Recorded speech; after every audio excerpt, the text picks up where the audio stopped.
I want to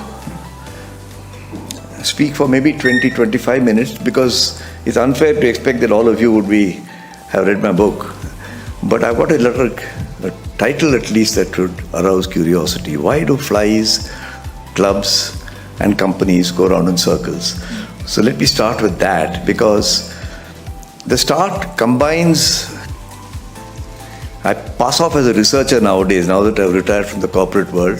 It combines my research and writing and gives the sort of foreground, the backstory for what I want to talk about the book.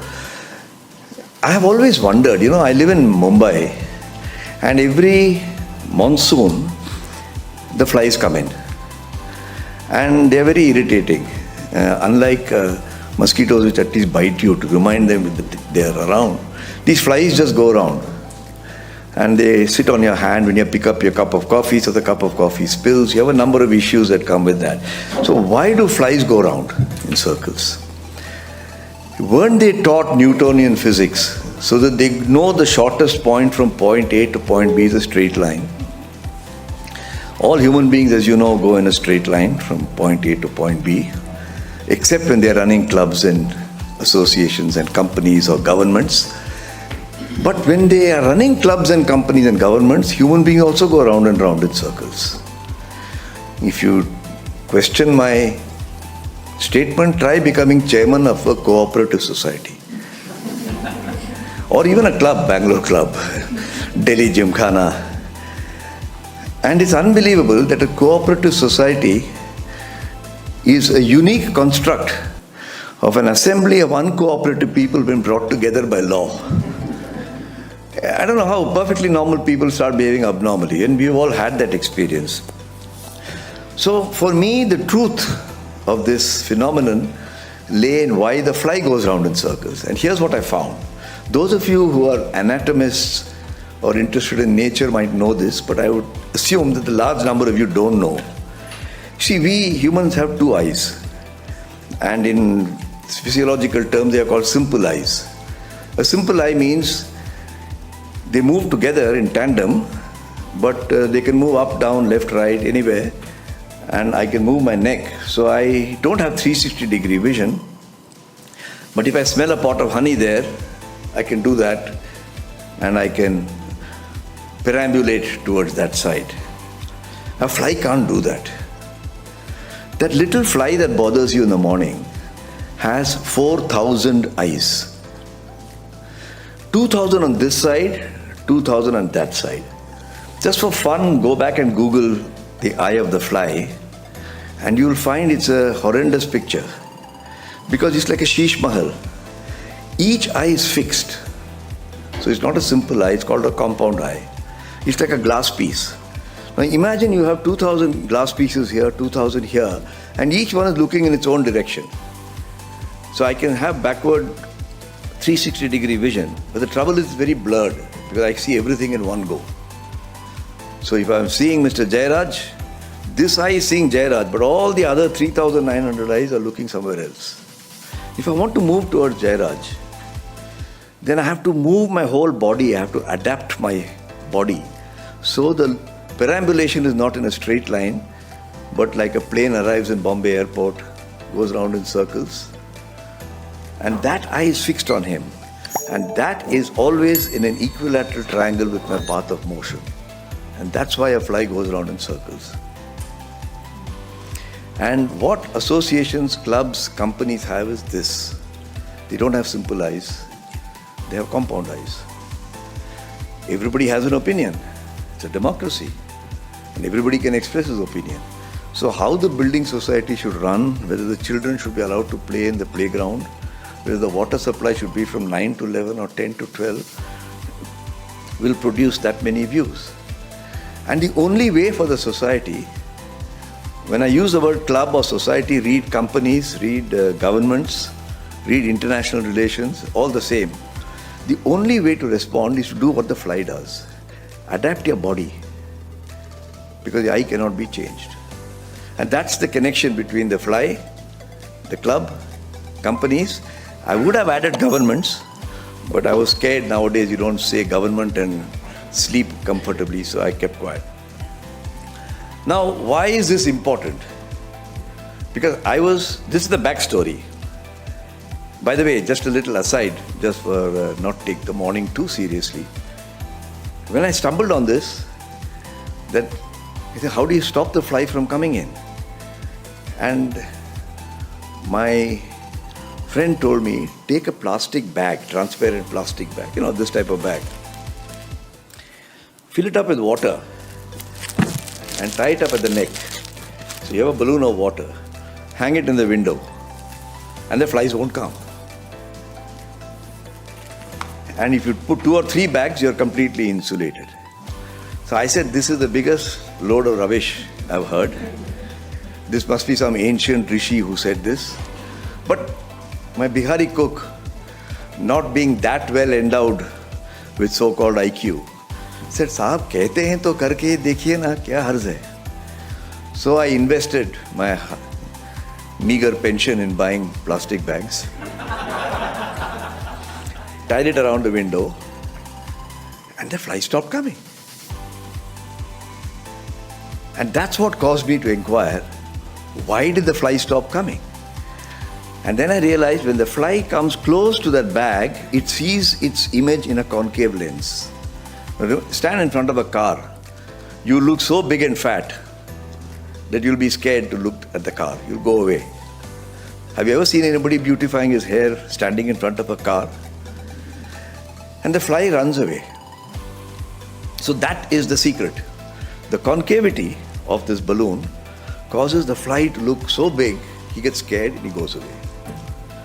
Now, I'm a physics honors, IIT, I had to show that I'm a scientifically minded guy. So I called my Bihari chap and said, Lagan bhai, abhi humko pata lag gaya ki kyun andar nahi aata hai makhi. I explained my Newtonian physics to him. He said, sahi baat keh rahe hain aap. Hum kal jaake 50 bag lena chahte hain. I said, kyun? He said, abhi to humko gaon jana hai next week. वहाँ पे बहुत मक्खी हैं साहब, इसका बाजार बहुत बड़ा है, तेज है. And I'm going to sell everybody a bag which I bought here for 2 rupees for 30 rupees. और मेरे आने जाने का खर्चा भी पूरा हो जाएगा उसमें. This is the entrepreneurial instinct.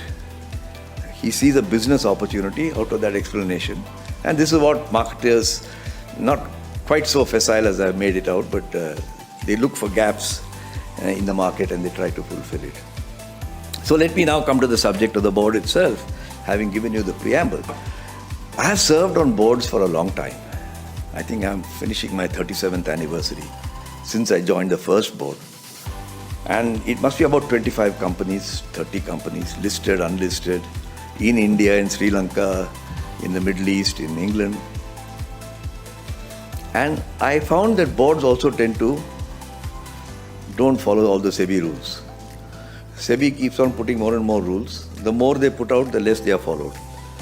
So I was curious about this. And then an observation from astronomy caught my fancy when Chandrayaan 3 was happening. Well, somewhat before that. Do you realize you're always seeing the same face of the moon? The moon is going around the earth and it keeps turning its face. So it's like a beautiful girl. If you remember Satyam Shivam Sundaram, he's always seeing Zeenat Aman's pretty side of her face, but not the scarred side of her face. That's to do with the geometry of how the moon goes around the earth. But it has always been a curiosity for human beings to say, Parde ke piche kya hai? He's even found a Bollywood song, but that was Choli ke piche kya hai? Curiosity is exactly the same. So I said, board ke piche kya hai? When we think of a board, we think of people who are well educated, suited, booted perhaps, formal, speaking good English, following rules and regulations, and working rationally. But the reality is not quite that orderly. Because there's another aspect which is never discussed in the public domain, which is the behavior of people. Because boards are comprised of human beings like you and me, and we are not paragons of rationality, though we pretend to be. God has created 7.89 million species on this planet since its inception. One of the favors I'm going to do is to give you statistics which you have no way of verifying. That's also a skillful art, you know. But there have been reportedly 7.89 million species. No other species out of 7.888888 pretends to be rational. All of them say, I'm instinctive. So if you go to a dog and raise your hand, he will recoil. Human beings pretend to be rational, but they actually act instinctively. And that's why there are no board of directors in the fly kingdom or in the panther kingdom or in the canine kingdom. It's only amongst human beings that you have boards, managing committees, executive committee, etc. And the behavior of people when they come to the board, when I use the word board and company, please don't think of large public listed companies only. Think of managing committee of your business unit, your startup, your club, whatever you want. They are actually responding rationally. And one of the great mysteries to me is, I've asked many people this before I wrote a book on this, why do people think they are rational? When you point out to them that the life's most important decisions have been taken without rationality. But they pretend to be rational. They say, oh, how can you say that? I said, well, who did you marry? Please tell me what rational technique you used. Did you give her a rating 3.88 is better than 3.86 and marry that girl? Boy, you're dead if you've done that. You ultimately went by your instinct. You do a merger and acquisition. Of course you do valuations. You get, and if you name the number of merchant bankers, you'll get that many valuations. All of them equally plausible. At the end of the day, you say, yeah, I want to do this. Let's do it. Intuition is not a substitute for rationality. It what finalizes the last mile of rationality. And we lead our lives that way. How to raise your children. Nobody's trained in that.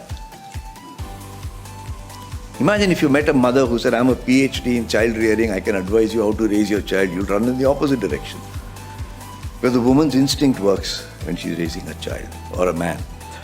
So, having said this, why do you expect directors who are sitting around a table to be so rational that they'll have deep knowledge of accountancy, valuations, mergers and acquisitions, taxation, information technology, artificial intelligence, apart from the business of the company, which is to sell trucks or soaps or whatever. So they also behave and the governance is determined by their behavior.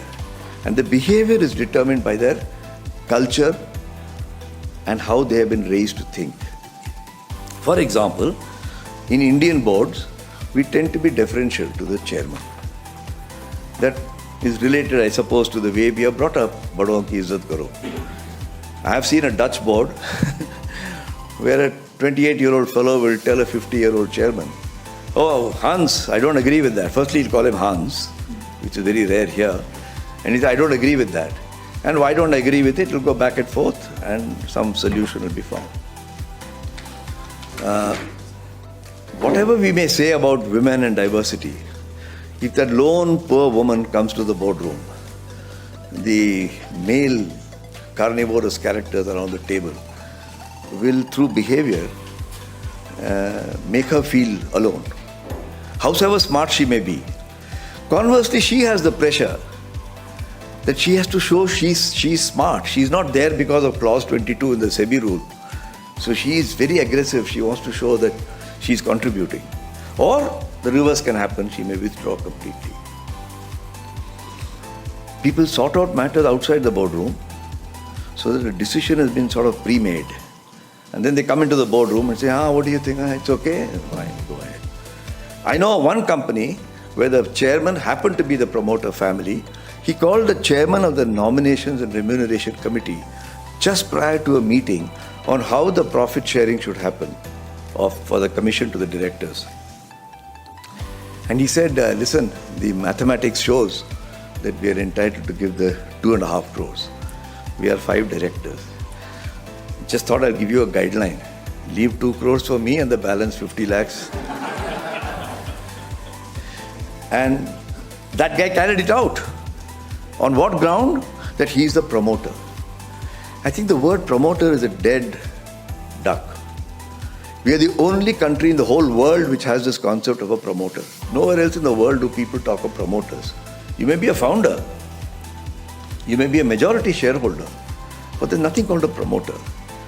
So the concept of a promoter in India has come due to the hangover of the managing agency system, where the bank wants to know who to catch, whose name to put on the front page of the newspaper. Provided it starts with A and ends with I, they are happy to put his photograph on the front page. But this is ridiculous. Here's a company where his family owns 35%. 65% is owned by somebody else. You go after him, both journalistically and legally and so on and so forth. Maybe that's a good thing to do to fix a guy who's a crook, but not every businessman is a crook, believe it or not. I know many NGOs think all businessmen are crooks. And I say very politely to them, you're probably right, but there are as many crooks amongst the NGOs as a percentage, because that's the nature of human behavior.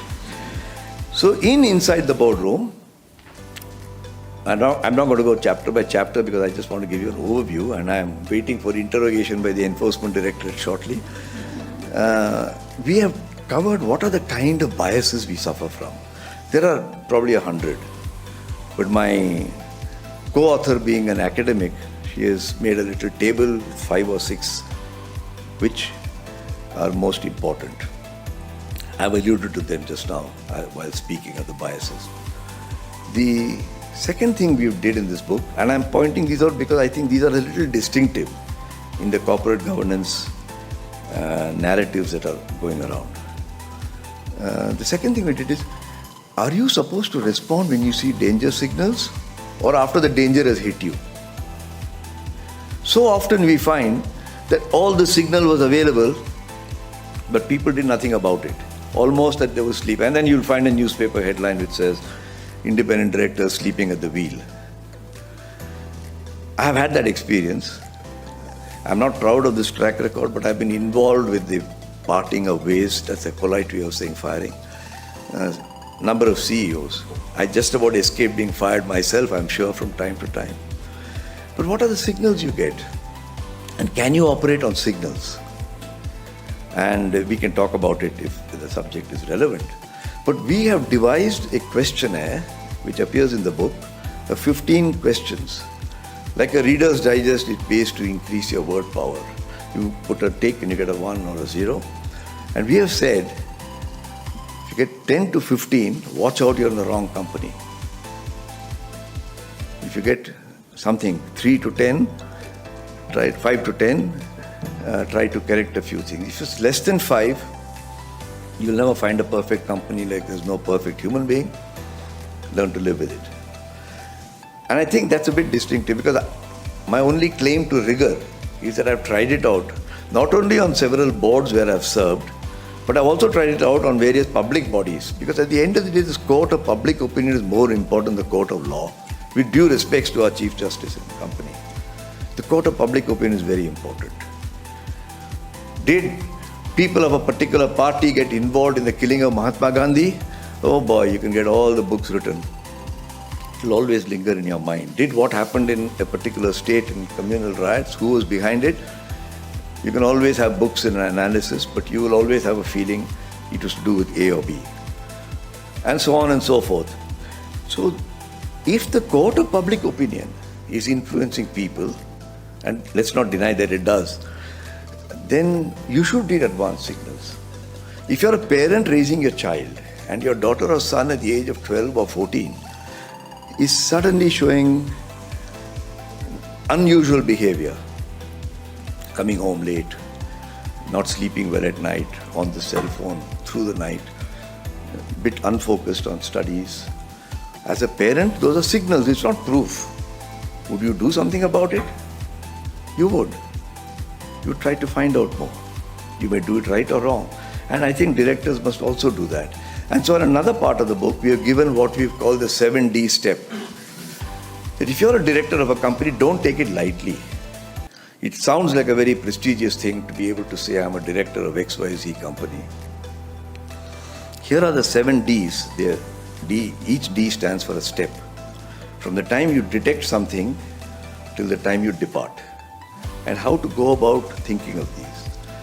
So that's the second thing as a distinctiveness I would point out. And the last thing I would do is to point out an idea that we put in the epilogue of the book, which we call the idea of a fly on the wall.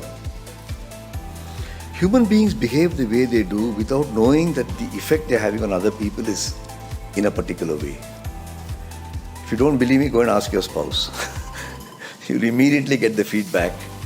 You don't know how arrogant you sound, or how super intelligent you sound, or how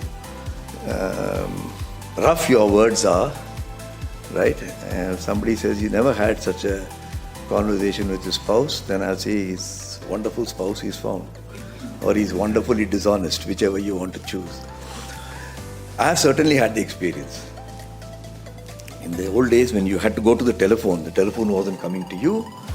I'd pick up the phone and some matter of business would be going on. I would say something and my wife would say, I don't know who you're talking to, I don't know what the matter was, but why were you so rude to him? I wasn't rude to him. How dare you interfere in my office matters? And then, like our television debate, it went off in a different direction. And we never resolved the issue of whether I was rude or not. But by God, I cannot deny I must have been rude a few times. Show me a man who can put his hand on his heart and say he was never rude to anybody. So, we have provided what is called a fly on the wall idea. I have operated as a fly on the wall in two companies whose names would understandably be not mentioned. I was invited by the chairman of the board to come and sit in, not to participate in the board. At the end, he didn't ask me, does that acquisition sound good to you? He said, how are people behaving? And I'm not going into the detail of the engagement, but I'm glad to say that I seem to have had at least not a negative effect on the board.